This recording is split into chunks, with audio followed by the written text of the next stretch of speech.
Hi friends, welcome back to our channel. నేను మీ శృతిలయ. మరో సరికొత్త రెసిపీతో మీ ముందుకు వచ్చేసాను. ఈరోజు మన రెసిపీ వచ్చేసి చికెన్ పికిల్. ఈ simple and tasty chicken pickle ఎలా చేయాలో ఇప్పుడు చూసేద్దాం. సో ఇక లేట్ చేయకుండా వీడియోలోకి వెళ్ళిపోదాం.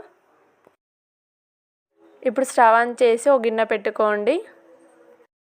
ఇందులో ఒక హాఫ్ కేజీ వరకు ఫ్రెష్గా కట్టిన చికెన్ తీసుకొని వేసుకోండి. మీరు కావాలంటే బోన్లెస్ చికెన్ తీసుకోవచ్చు, కానీ ఇక్కడ నేను నార్మల్ చికెన్ తీసుకున్నాను. ఇప్పుడు ఇందులో ఒక టేబుల్ స్పూన్ వరకు ఉప్పు, అలాగే ఒక హాఫ్ టేబుల్ స్పూన్ వరకు పసుపు వేసుకొని చికెన్లో వాటర్ అంతా పోయే వరకు ఫ్రై చేసుకోవాలి. స్టవ్ను లో ఫ్లేమ్లో పెట్టుకొని ఒక 15 to 20 minutes వరకు ఫ్రై చేసుకోవాలి. ఇప్పుడు చికెన్లోని వాటర్ అంతా పోయింది, చికెన్ బాగా ఫ్రై అయింది. ఈ చికెన్లోని వాటర్ అంతా పోయే వరకు మనం ఫ్రై చేసుకుంటున్నాం కాబట్టి చికెన్ ఎక్కువ రోజులు స్టోర్ చేయవచ్చు. ఇప్పుడు ఈ విధంగా ఫ్రై చేసుకున్న చికెన్లో ఒక కప్పు వరకు ఆయిల్ వేసుకోండి. ఇప్పుడు ఒక 5 minutes వరకు చికెన్ని ఆయిల్లో ఫ్రై అవ్వనివ్వాలి. చికెన్ బాగా ఫ్రై అయింది. ఇప్పుడు తీసి పక్కన పెట్టుకోండి. ఈ చికెన్ పికిల్ని ఒక 1 week వరకు మనం స్టోర్ చేసుకోవచ్చు.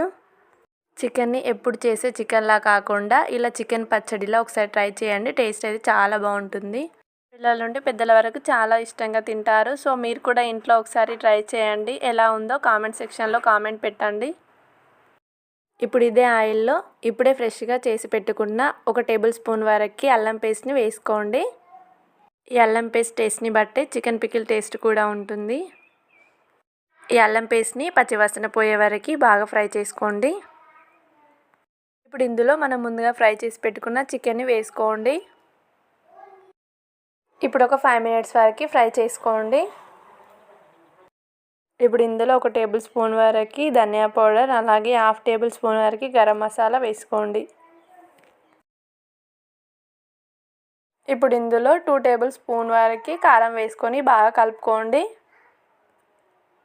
ఇప్పుడు స్టవ్ లో ఫ్లేమ్లో పెట్టి బాగా కలుపుకోండి.